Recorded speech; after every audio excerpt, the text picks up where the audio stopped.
کہ ختم نبوت زندہ باد، ختم نبوت زندہ باد، ختم نبوت زندہ باد، ختم نبوت زندہ باد۔ پھر اللہ کے بعد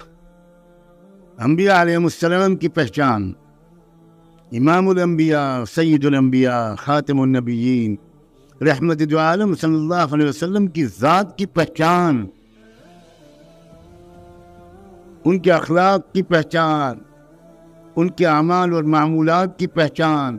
ان کی سخاوت کی پہچان، ان کی ہمدردی کی پہچان،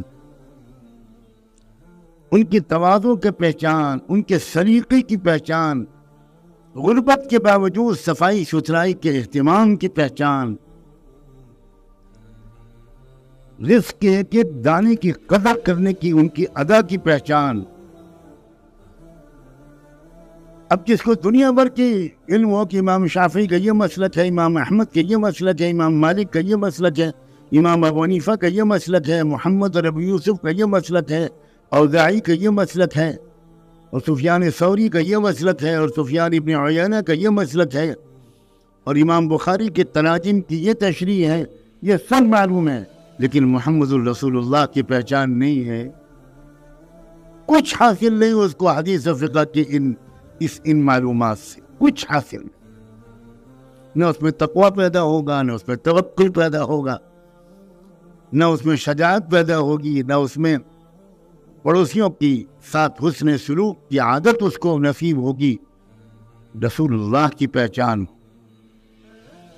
ان کی سجدے کی پہچان، ان کے رکوع کی پہچان،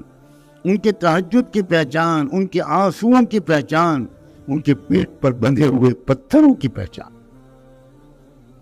طائف کے میدان میں ان کے پیروں سے خون کے نکلنے والے فوارے کی پہچان، اور احد کے میدان میں ان کی پیشانی اور ان کی داڑھ پوری کی پوری زخمی ہو گئی، اس کی پہچان، اس درد کی پہچان، اس حمیت کی پہچان، اس غیرت کی پہچان،